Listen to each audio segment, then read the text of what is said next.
Good evening, everyone. Welcome to April's edition of All Access Belize. I'm your host, David Kafka, coming to you live from the boardroom at Mahogany Bay Village. And our guest tonight is Clint Curtis, and he's coming to you from the sales office at Mahogany Bay Village. Hello, if you're everyone. new, thanks for joining us, Clint.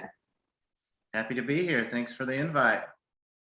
If you're new to All Access Belize, we do these once a month, and it's all about education and educating you all on anything and everything Belize.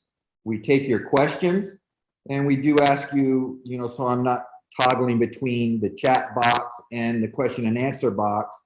If you can just put your questions in the question and answer box, and then Sarah and Serena are on our back end, and they are monitoring, and they'll be kind of talking to you on the chat box.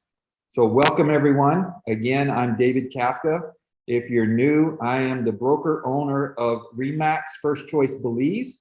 We have offices in Placencia and Hopkins, and we're going to open up a third office in Corozal, probably Q2 of this year, in the next couple of months. And we also have agents throughout the whole country. One of my other businesses is Caribbean Capital Group, is the web address that you probably have gotten your email about All Access Belize. And it's my passive, where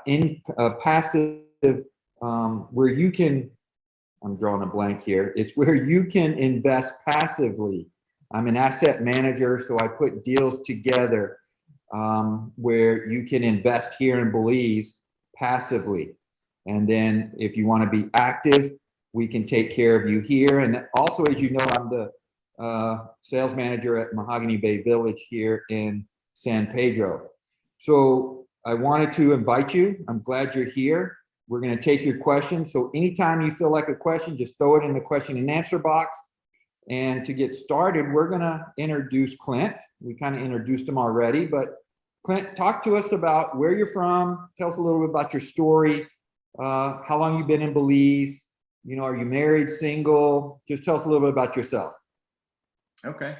Well, again, thanks for having me on. Excited to be a part of All Access Belize and be involved in something that you're involved in. So, yeah, I moved my wife and 4 children here 3 years ago now, and we just came on a vacation. We took my oldest son here when he turned 13, stayed at a wonderful hotel resort here called Victoria House. And on the flight home, my wife said, "Could you ever live in Belize?" And I said, "I don't know. I think maybe. Why don't you do some research?" And next thing I knew, we had found a place to live here for a year at least. And then we rented our house out in Dallas. So I moved here from Dallas, and just looking for a slower pace of life. We were passing each other coming and going, and with 4 children, they had at least one event, every other night. We were doubled up and having to be at 2 places at the same time. So we've definitely accomplished our goal of slowing the pace of life down, enjoying what we feel like is important in life, which is, to us, is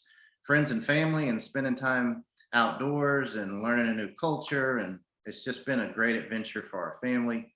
Everybody seems to be thriving. Not every day is the greatest day, but hey, we got 4 children and in a beautiful place. And so at any given time, somebody's out of whack, but that's all to be expected no matter where we are. Very good.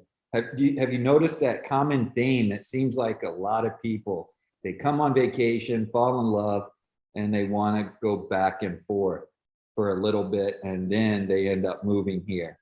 Where do you live now, Clint? Are you in, I know where you're at today here in San Pedro at Mahogany Bay, but where do you reside? Yeah, I live here at the resort in Mahogany Bay Village, and in one of the family cottages. And we also have a little garden cottage, which is kind of a studio hotel room out front. And the 2 teenage girls live in it. In fact, my 13-year-old daughter thinks it's really cool to be able to tell her friends that she moved out from underneath our roof when she was 13 years old. which, yeah, it's like 5 feet away. So yeah, whatever. But so yeah, we live here. It's been great. Sometimes it's a little bit difficult to get away from work because I strike up conversations at the Shaken Bar or the swimming pool or the beach club or just passing people coming and going at the coffee shop. So I'm kind of always on point, but that's good too. It works out really well to meet new people and tell people about our adventures and real estate in Belize and Mahogany Bay. So that's been nice to kind of be on the footprint and in the middle of the resort. And it builds credibility. You know, I'm living this life day to day and trying to sell it. So people really respect the fact that we're here and all of that. So that's been a great story to tell. Yeah, very good. Before we go into the Mahogany Bay and the product, talk about schooling. A lot of our listeners, and whether you're live or you're watching this as a, on YouTube, a lot of our listeners are always asking questions about schooling. Are your kids homeschooled? Do they go to a public school, or what kind of schooling have you noticed is here?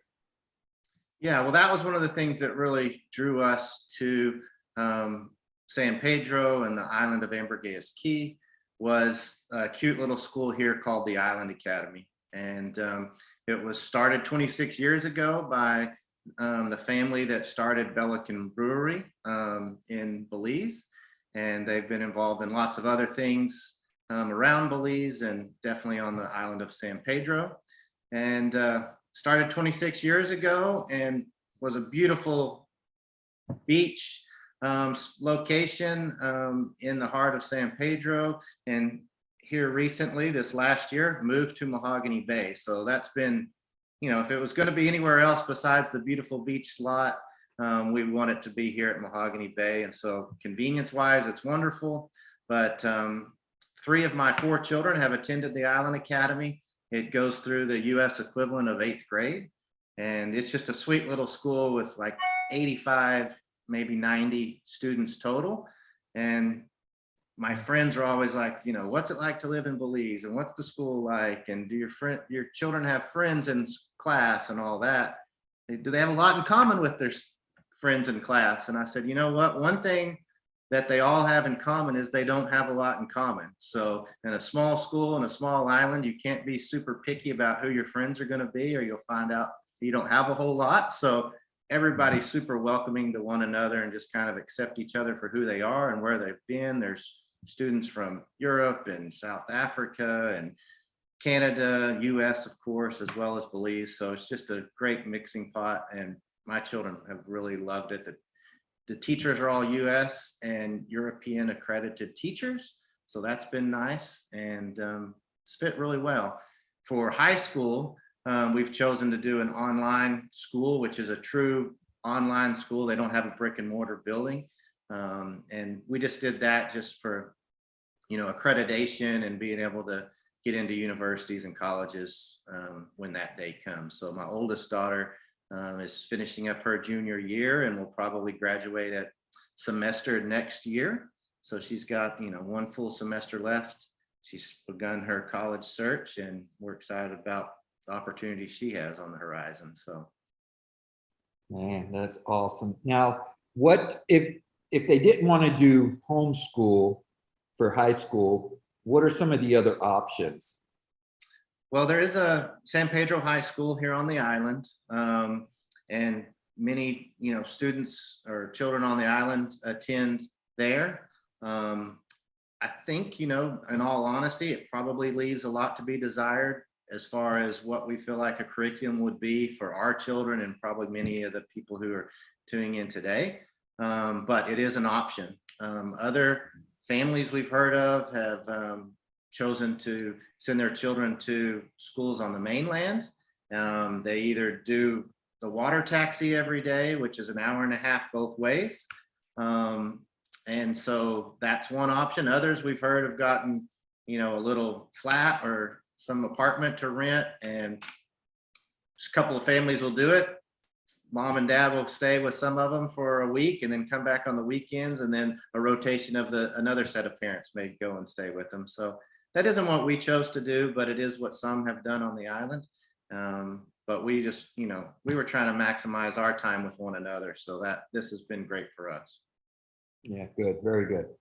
So again, thanks for joining. If you haven't heard, or if you came in late, we have Clint Curtis with us. He's one of the sales guys at Mahogany Bay Resort, the Curio by Hilton. And he is talking to us about moving from Dallas to Belize about 3 years ago. And he has 4 kids. And so we're talking about that. As you know, I've been here over 12 years. So I know quite a bit about Belize. So if you're new and you have questions, no question's a dumb question. So throw your questions in the question and answer box. And if we don't have any, I'll just keep talking with Clint, and we'll just keep talking. And eventually, if you think of something, just throw it in the chat box. And then Sarah's going to throw a poll up to help educate me on what's good for y'all, or what kind of content you are looking for. And then if you answer the poll, we'll give away one of these books. This one's The Go-Giver. I haven't read it yet, with Bob Berg and John David Mann. We've talked about it a lot, and a lot of my peers are reading it and love this book. And the other one is Cryptocurrency and Real Estate. And if you're not interested in any of those, we'll give you a couple other choices. So one of you will win that, whoever answers, and then I'll order it and send it straight to you. So I appreciate y'all tuning in. And if you enjoy what you're listening to today, please share it with other people. I enjoy talking to people about Belize, educating people about Belize, and my mentors are always talking about collapsing timeframes. So whatever has taken me 12 and a half years to learn, and whatever has taken Clint 3 years and longer to learn, it's our job to help educate you and collapse those timeframes. So Laura has asked a question: what do you do for transportation? Other than Mahogany Bay, what are some of the other places to live? So good question. Most people on San Pedro travel in golf carts and motorcycles, scooters, and things like that. There are a couple cars on the island, and with the island being the size of Roatan or Grand Cayman, it's about 35 miles long. Eventually, I think you'll see a lot more cars here. We have about 30,000 people on island, plus the tourists and things like that. And I can see that easily going up to 100, 200,000 people. So there's plenty of places to live. Clint, talk about some of the places you lived before you settled in Mahogany Bay.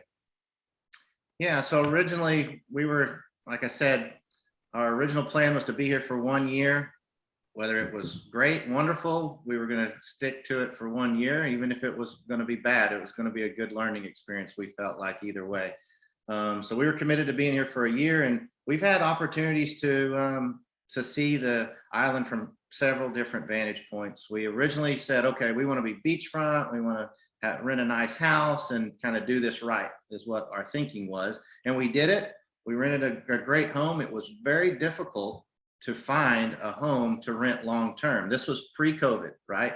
So everybody I'm talking to, I was polling people who had their homes for sale, seeing if they'd rent them long-term. Nobody had them available for long-term rentals because they could put them in the overnight rental program for vacation rentals and make so much more money. They were like, well, why would I do that? And they didn't know that a pandemic was on the horizon at that time, but they chose to do that.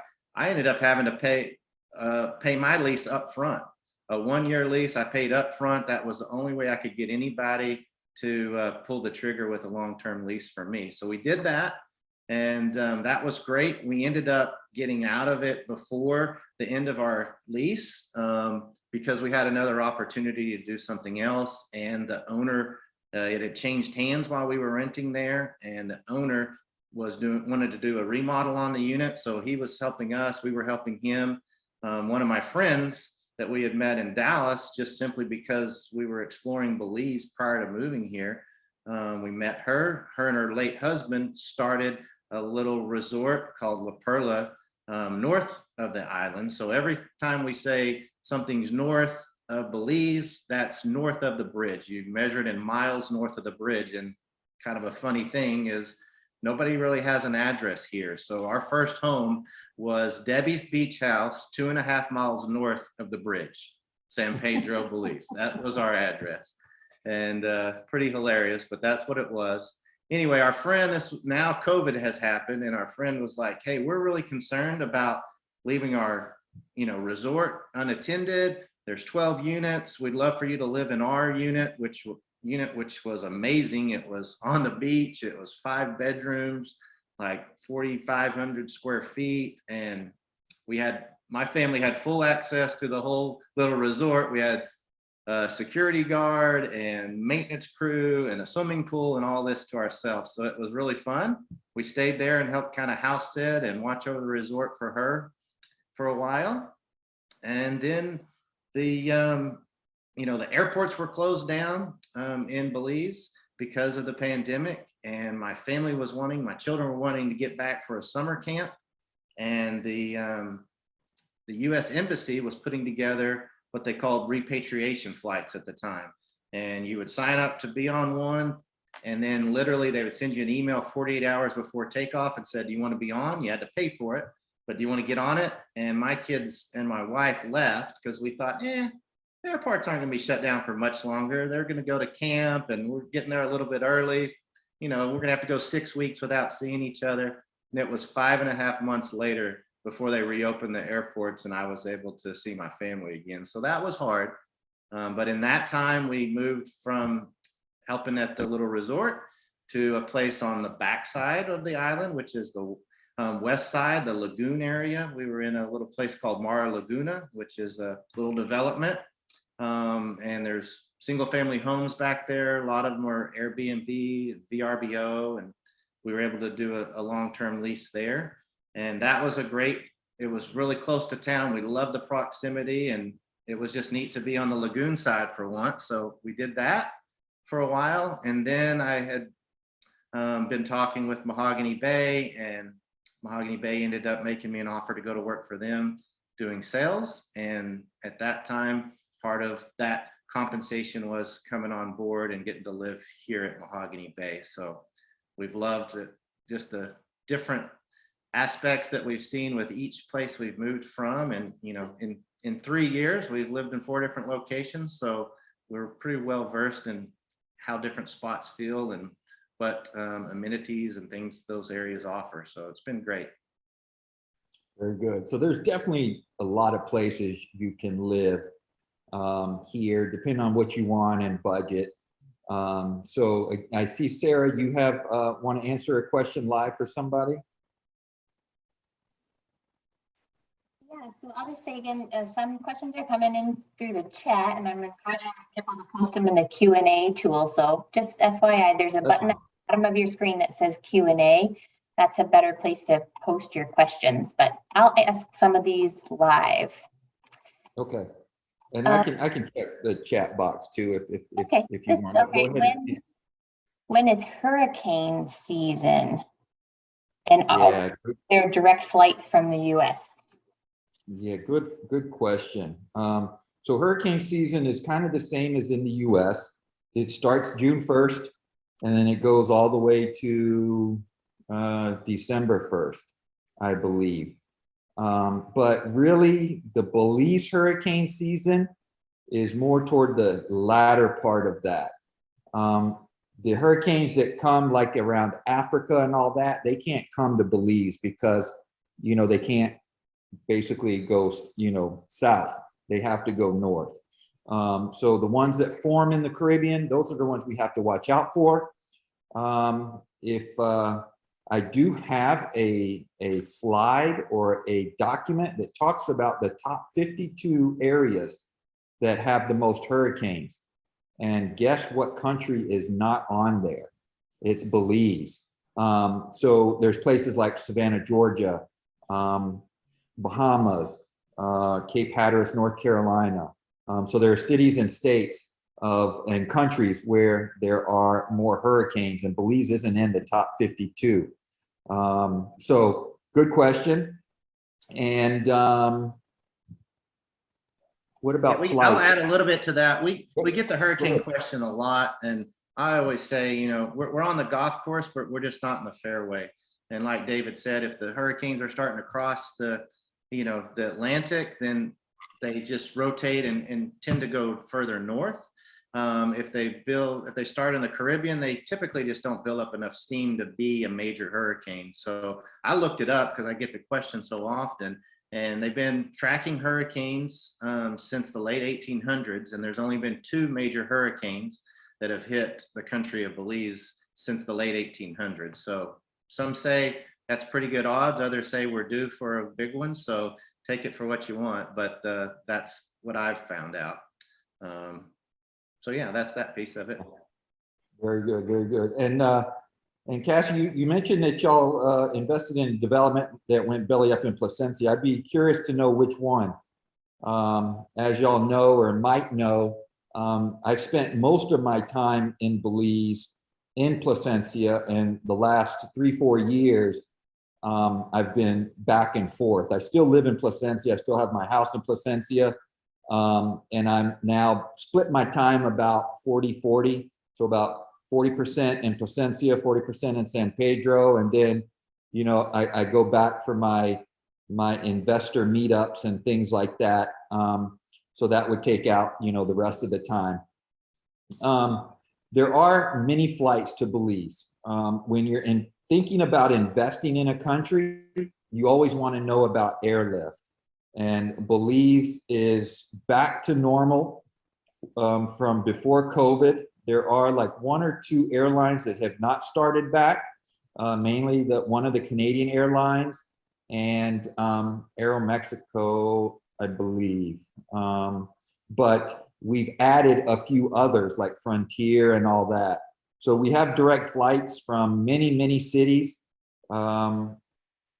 Florida, you know, is Fort Lauderdale, Orlando, Atlanta, Miami, Dallas and Houston, Los Angeles, Denver, Seattle, and then I know I'm missing some other ones. But we have a map of that. So if you want to reach out to me, I can send you the map of where the direct flights are, and you'll go into the BZE International Airport, the Belize International Airport, and that will take you there. Leia's asking, do medical clinics and dental offices take U.S. health insurance? Very good question. Some do and some do not. Most of the major hospitals, most of them I'd say will not take them, but they will give you the receipt and you just file with your insurance in the US. Now there is expat insurance that will cover you here. If you're living here, there's insurance with some of the local carriers that they'll cover you. Like the one I am investigating, I have a major medical for major stuff, but the rest of everything I do is just pay as you go, and I'll go into why in a minute. Like one of them covers you in Belize, Mexico, Guatemala, pretty good. And then the US is like a 70-30 or an 80-20. So it's definitely very, very good. But the healthcare here is so inexpensive, relatively speaking, to North America, excuse me. If you know, we've had a baby about 2.5 years ago, and you know, we had a C-section in a private hospital, and it cost $5,500 Belize. So that's what, 2,500 US. That's the pediatrician, that's the OBGYN, that's the surgery, the anesthesiologist, 3 nights at the hotel. It wasn't a hotel, at the hospital. And it was just phenomenal, you know, people taking care of you. So it's pretty inexpensive. A doctor visit's going to run you around $65. Clint, have y'all had to go to the doctor any? Yeah, I mean, we've had stitches and things like that a couple of different times now. And, you know, I think the stitches were $35 Belize. So, you know, less than $20 to get my daughter's chin stitched up from busting it at Cocoa Beach swimming pool, which was interesting. I was out fishing with my oldest son and get all these text messages that says we're headed to the doctor's office to get stitches, and my wife doesn't do blood very well, so she ended up laying out on the bed, and the doctors were tending to her as my daughter was getting stitched up. But that was with the minor things. And then my wife has had some major back issues over the last year, and they just got worse and worse. In fact, she was in bed for almost 2 months, and so much pain that she couldn't have navigated an airport to get back to the States or sit on a plane and all that. So we were able to get her to Merida, Mexico, which has fabulous health care. And we looked into that, and that was our best option. We had a lady that we contacted that we would highly recommend. She knows all the ins and outs of the hospitals and the doctors, and she obviously is bilingual because we were in Mexico. That was necessary for us. And she just escorted us around and got us the royal treatment as we did everything, and it was a fabulous experience. The surgery was a success. My wife's doing great now and is well on her way to recovery now. That was back in October when we had that. And, you know, it was very inexpensive for us ultimately. It was less than $8,000. Had we done the same surgery in the US, the surgery and the work that the doctor did would have been 35 or 40,000 plus everything else. We were probably looking at something north of $60,000 when everything was said and done, that we were able to get done for $7,000 or $8,000 in Mexico. Fabulous. The doctor, literally, we did stay in a hotel. She stayed a few nights in the hospital and then stayed across the street at a hotel. And the doctor came over every day and visited her in the hotel room. So that was a pretty neat experience. Kind of strange too, because one of his trips over, he wanted me to pay for everything and he wanted it in cash. So I had to go to the ATM and max it out every day for several days in a row, give him a big bundle of cash. I kind of felt like I was doing a drug deal and handing him this big sack of cash, but that's the way they do it. Yeah, I forgot about that. So again, you know, it's you can get pretty good health care, maybe, you know, between Belize and here and, you know, Mexico. Merida is a phenomenal place, like you said. Let's go into some of the other questions. Is it Larita? She's asking about the vaccine mandate. Yeah, I'm not vaccinated either, and I agree with you. I don't tend to be. There is really no vaccine mandate. If you are vaccinated, you do not have to get tested coming into Belize. If you are not vaccinated, you do have to have a negative COVID test. And you can get that test here at the airport for 50 US, I believe is what it is. Yeah. Or you can have one done in the US and just brought it with you. There are a couple places you have to be vaccinated to go in or have a negative COVID test, and that will be a lot of the government offices, the government buildings, things like that. They did drop the curfew. There is no curfew no more, and they did drop the mask mandate. So there's no mask no more, except there's 2 places that I know of that are still requiring it, and that's some of the banks, as well as the government hospital, Carl Huesner, in Belize City. But it's nice kind of getting back to normal and not having to wear masks. Was it Cannon Tea? That's the only one I can think of, is the resort that went belly up. which was kind of part of the sanctuary deal, if that's what it is. The best way to get here from New York or Boston, there was a flight from New York. It is not the whole year, and I believe it's with American or United. But send me an email and I'll definitely get that information for you. Cassie's asking about the Belize dollar to American dollar. It is pegged to the US dollar 2-to-1. So $1 US gets you 2 Belize dollars. Most people do take the US dollars. There's only like 2 places I know, or 2 people I know that don't take it. And that's because they're like, I live in Belize. I only want Belize money. And that's one of the taxi guys in Belize City. So let's see what else. So you can work here remotely. So if you are doing government contract work and you work from home, there's no issues with that. You can definitely work from here. We do have nomadic workers here, and there are no taxes that you have to pay here, things like that. That's a good question. Where do you get your food from? What does Belize grow there? You want to answer that, Clint?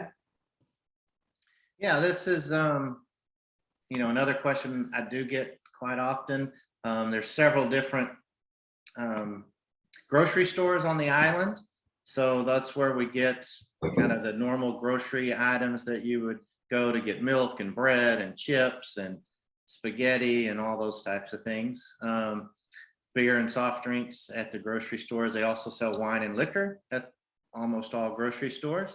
But then also there's, fruit stands and vegetable stands and different meat markets and things like that. So I tell people it's a lot like going to the store in the 50s, going grocery shopping in the 50s. You find the the fruit and vegetable stand you like the best that has the fruits, when it's delivered to the island and going to be the freshest. And then you go to the meat market and you get your meat from the meat market. And so it's a bit of a chore. You load up in the golf cart and you drive to all your different spots and then hit your grocery store that you like. And, I say that there's everything that you need, but maybe not everything that you want can be found at all the grocery stores. And you kind of learn how to shop, right? So for whatever reason, Cheerios are super expensive. You're going to pay, like $7 or $8 US a box of cereal of Cheerios, but then there's an equivalent that they get from Mexico or some other brand that's close to it that's going to be more of a local price. So those types of things you have to kind of watch for and understand and know. And then one other thing that's just good to know is you always need to check expiration dates in Belize. So I thought, man, I'm doing great shopping. Here's the cheese, it's half price. Here's this, half price. Man, I'm saving all this money. I brought it home. And my youngest son starts looking at all the expiration dates. Was like, Dad, this is expired. And I'm like, what? I didn't even know. So you do have to watch and read expiration dates, especially if it's on a discount, it's likely to be expired. Yeah, very good, very good.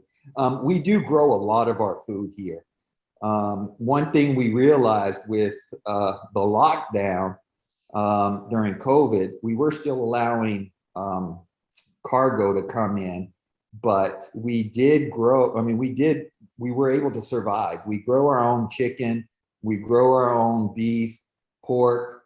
None of it is hormones. It has hormones, no antibiotics, things like that. A lot of our vegetables and fruits are local.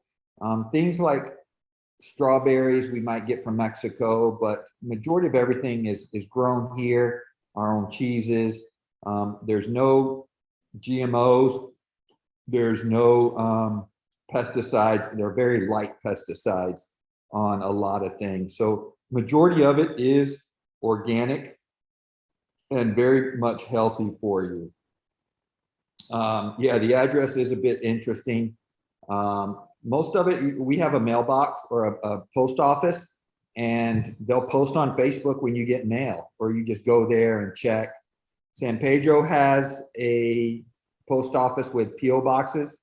I think they're filled up now, but you do have the option to, it's just general delivery basically. So it's pretty cool. Clint, they want to know what your wife does when you're working. Well, she stays busy with 4 children, but she has, found that the slower pace of life, that there's, there's things that she would like to do and that she feels like she could add value to what is going on around us. So she's a very good thing to do here, as David and I can attest to, is being a real estate agent. So she has looked into doing that and is going to be coming on board with First Choice Belize, or has come on board with First Choice Belize. And so she'll be working on that here soon. Yeah, very good. Clint, do they have the Mile High chocolate cake? That's a friend of mine from Texas, and that's an Okay. inside joke. So we'll just leave that one be. But Okay. if he was real mean, he would go ahead and figure out a way to post a picture of my face getting slammed in a Mile High chocolate cake, which is what he's alluding to. Okay, very good, very good. Awesome. So they're talking about, somebody's asking about crime, which is a good question. Next month, we're going to try to have one of the high-ranking police officers here. I had a police officer set a few months ago to come on, and he didn't show, but we had a good time anyways. We answered a lot of questions. We talked about, crime is crime. It just depends on how you look at it. If you look at per capita, Belize is probably one of the most dangerous countries in the world, because we have like 410,000, 415,000 people. Our average murder rate is about 100, 120 a year. And so it's, per 100,000 people, that's pretty dangerous. But if you compare it to other cities, that's a couple weekends. So we do have petty theft. We do have, things like that. If you look at the crime, majority of it is domestic, is alcohol related, gang related, or drug related. So if you kind of stay away from that part of it, you'll be pretty safe. I've had one bicycle stolen in my 13 years here. And it was because I left it unlocked after a party. And so somebody just decided that I didn't need it anymore. So it's pretty safe. Most of the cops here don't even carry guns. So there's 3 or 4 different types of police officers. And it's pretty cool. They take care of, especially in the tourist areas. I don't know, Clint, how do you feel? I mean, do you feel safe? I feel safe at night. My daughter Serena's on here. She grew up here. What do you feel, Clint, with your kids? Yeah, and I tell people it's no different than other places where you are living now. I mean, there's the dark alley at midnight that you probably don't want to go down. That probably wouldn't be wise. And but like you were saying, most of the time it's getting caught up in the wrong crowd and involved in the wrong activities that get you into trouble. So, the island seems to be very safe. There's, no gang violence or anything like that to speak of. But if you leave your cell phone in the cup holder of your golf cart, it's probably not going to be here when you get back from the grocery store. Those types of things do happen. Opportunistic theft. One of my favorite stories, I had my whole family loaded up in our 1994 6-seater golf cart, and we were going to eat at this restaurant we like called Caliente.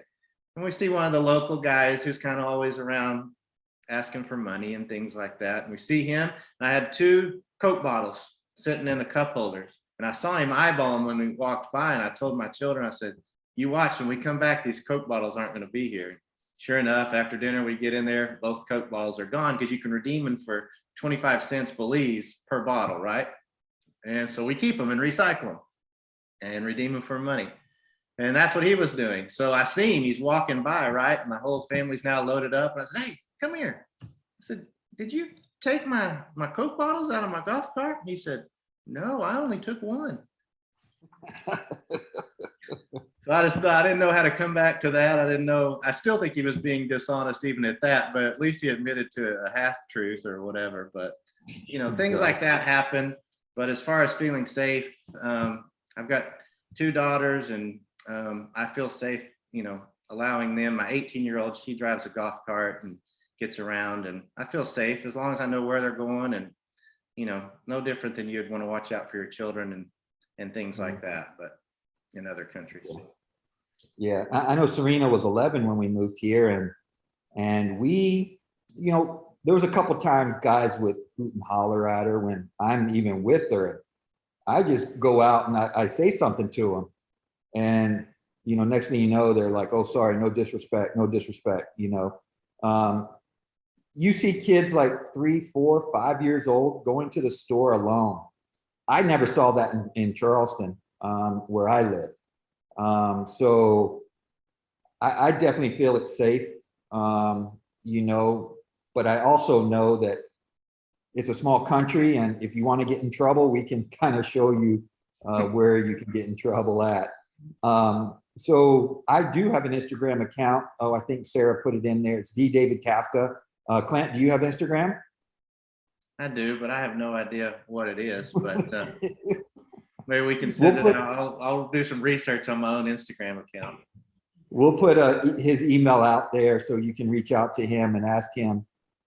So yeah, you can go out at night without getting mugged, you know, but there have been instances where people have been mugged. So I don't want to say there's no crime here, but it's definitely, you know, definitely a lot easier and better. You can get a gun permit. I'm actually going through the process to get a second one now. I have a gun permit, so I can carry. I don't carry all the time. It's pretty expensive. They do have pretty strict gun license and laws here. You go to jail for anything over 100 bullets. So if you have 101 bullets, you go to jail, and you have to be licensed for every gun that you have. So that's why I'm going through the process of getting another one. I've done a lot of gun training, and I just like guns. And so I know how to operate them. I know how to use them, and I just want a different one. And that way you're only allowed 200 bullets a year to use. So this way I can have 400 bullets, you know, with the 2 licenses. It's about 1,500 Belize dollars a year per gun. And then once you become a resident, then it's about 500 Belize dollars a year.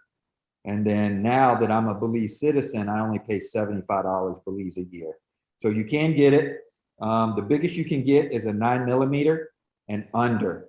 And then anything, nothing over a 12 gauge shotgun.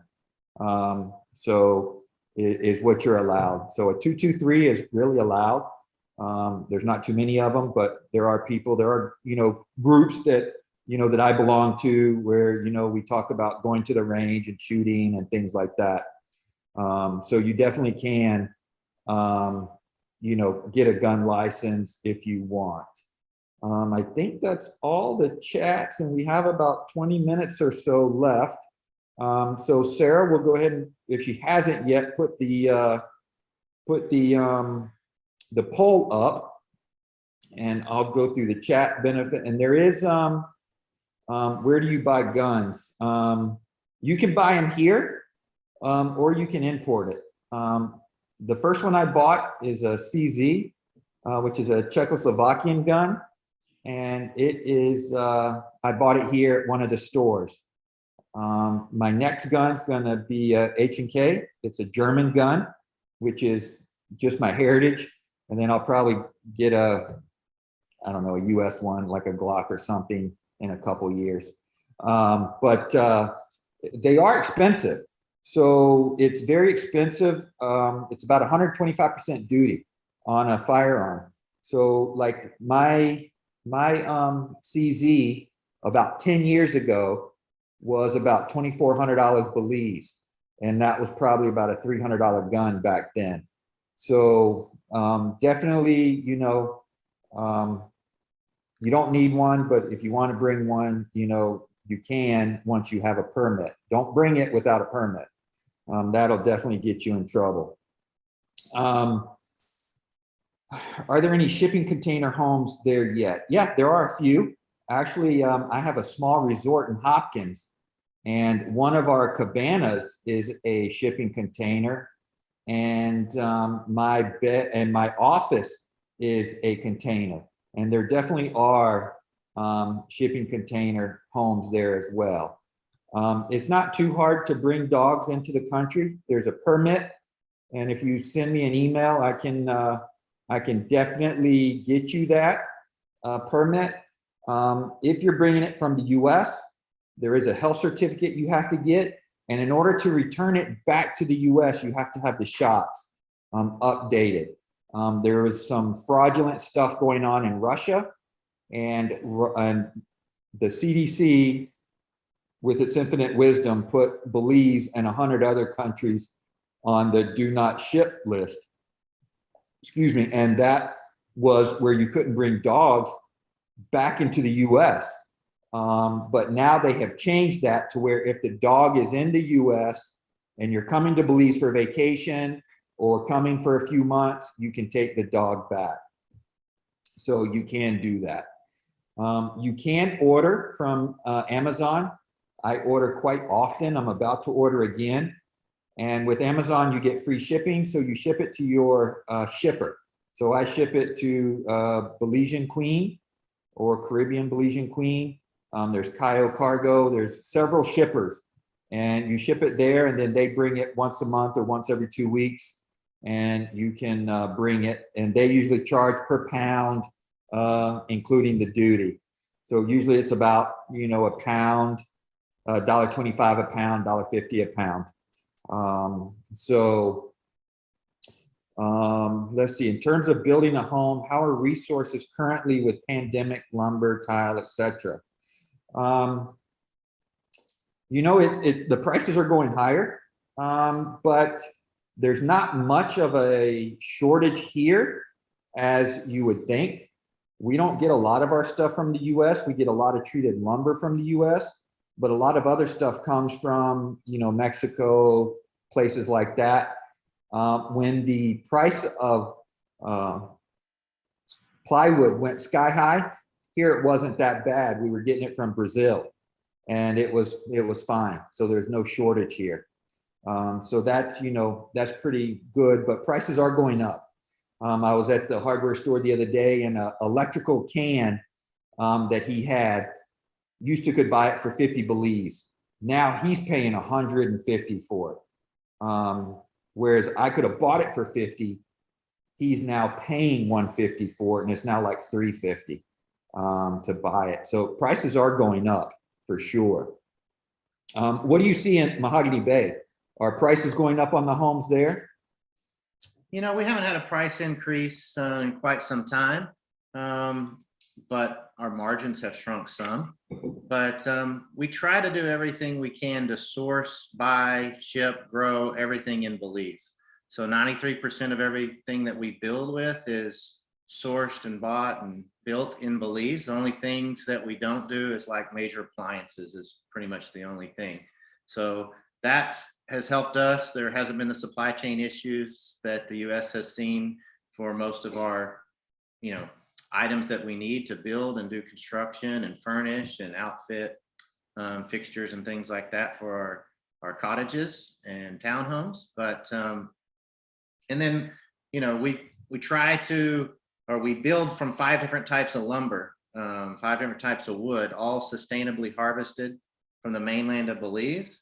And so we're the largest purchaser of wood in Belize. So we swing a pretty big hammer, no pun intended, but and so we haven't had any issues, and there hasn't been huge price increases, but there has been some, and you know, some of that is inflation related with the US, with the Belizean dollar being tied directly to the US dollar. We are susceptible to the same type of inflation that the US is experiencing, but on a different, you know, on a bit of a different metric, because there's other ways to protect yourselves here from inflation that's happening in the US.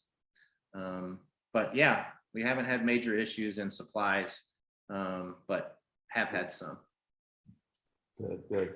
So I don't think I've covered it before, Clint. Mahogany Bay. Talk to us about Mahogany Bay a little bit. For those people that are interested, you know, talk to us about the two types of residences you can buy, or two options you can buy at Mahogany Bay. Yeah, so Mahogany Bay is a gated community. It was built on canals. So the canals are man-made. They were built out into the lagoon area. And then there's roadways and canals separating each one of the streets. And so all that, those canals, you can put a boat on them, navigate them. Many of our lots accommodate boats, and you can then, they've got a boat slip. You can then take the boat out to the bay area behind the Great House at Mahogany Bay and over to the Flats area, which is the west side of Ambergris Key. So you've got two options for ownership inside the gated community of Mahogany Bay Village. You can own inside the Hilton Curio Collection and be a part of Hilton's Mahogany Bay Resort and Beach Club. And in that situation, you've got professional management and a maintenance program and the Power of the Hilton name behind you. It's a hands-off investment with all the things that it would take to run and manage a resort and a rental property taken care of for you. And then the other option is to buy a lot inside of Mahogany Bay Village, but it's not part of the resort or Hilton and doesn't have access to all the amenities of the resort. Which would include a private beach club and what we call the Bay Club. That's a swimming pool, massage rooms, and cabanas and a gym. But you could buy a lot outside the footprint of the resort, and there's some approved contractors that can build for you and have a nice home in a gated community. In that situation, there isn't an established rental program, but there are opportunities to put it on Airbnb and VRBO and hire a third-party management group to manage it for you if you so choose, and figure out how maintenance is going to be handled and the toilets are going to get clogged up and how are they going to get fixed and all that. But it can definitely be done. Many are choosing to do that.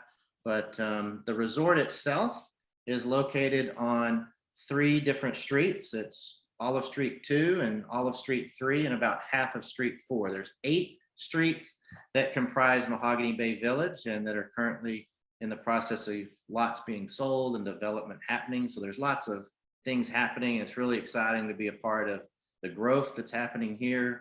There's, I don't know, 10 or so different food and outlets for, you know, bars and restaurants, everything from a taco shack that has rave reviews on TripAdvisor to a Japanese trained sushi chef here at Mahogany Bay Village, as well as Mahogany Bay Resort's in-house restaurant called Veranda and a double-sided bar called Shaken and Stirred. There's an indoor and an outside portion of that bar.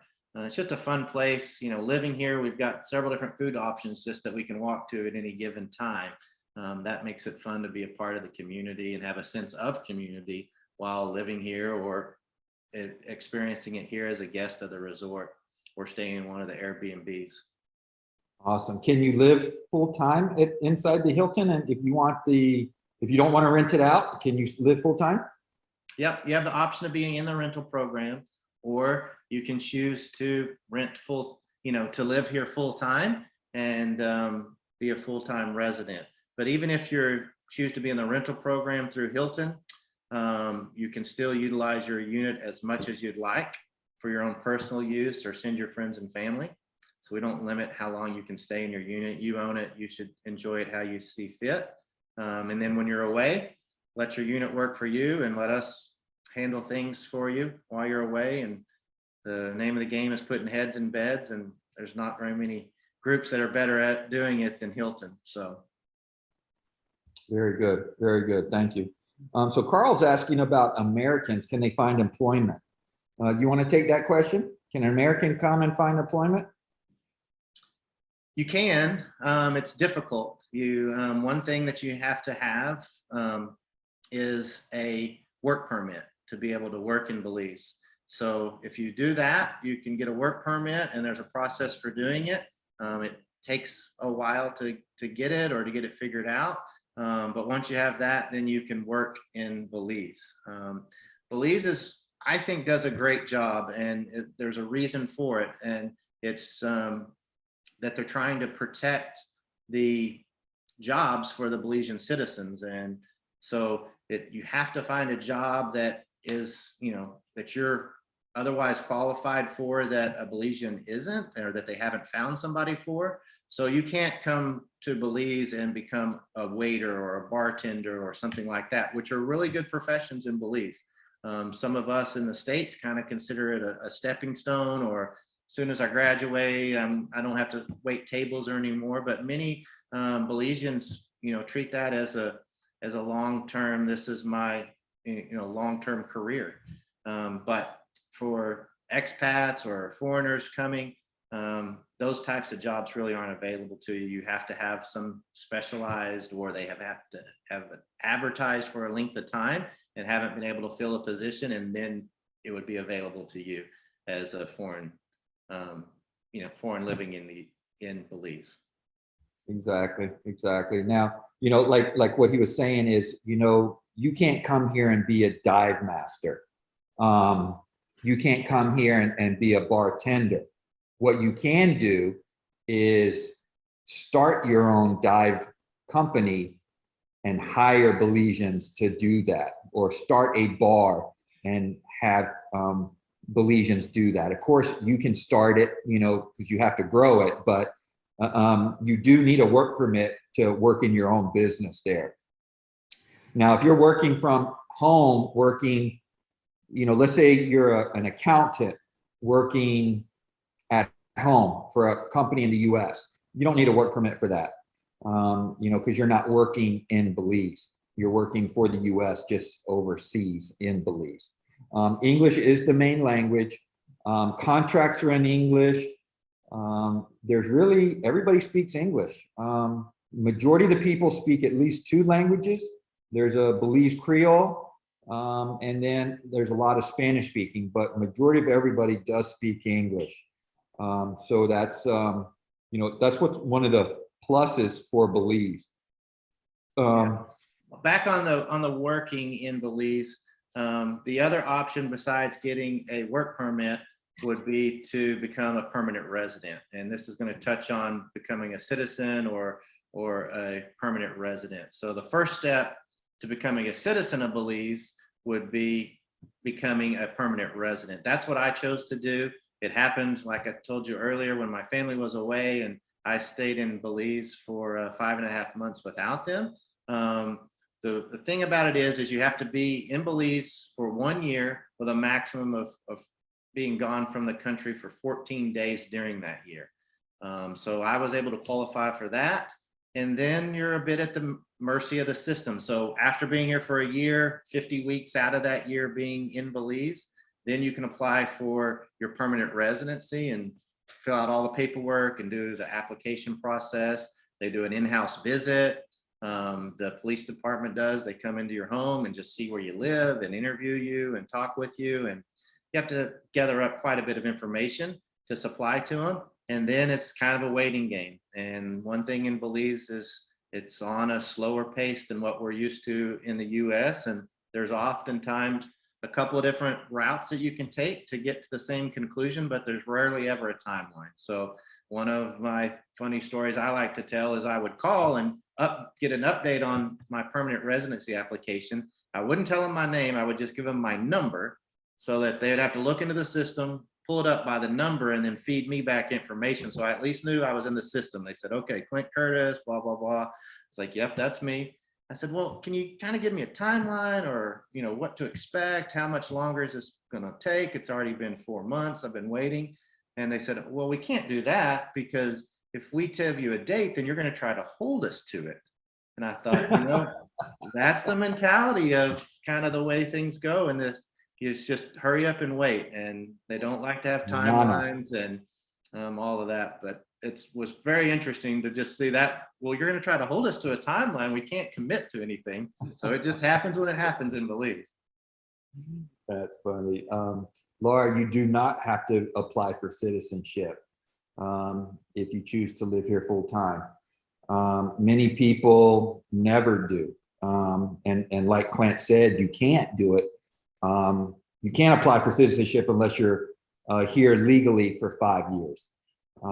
Whether it's a work permit for a year or two and then permanent residency for 3 years, then you can apply. That's what I did. So it's definitely Manana Caribbean time.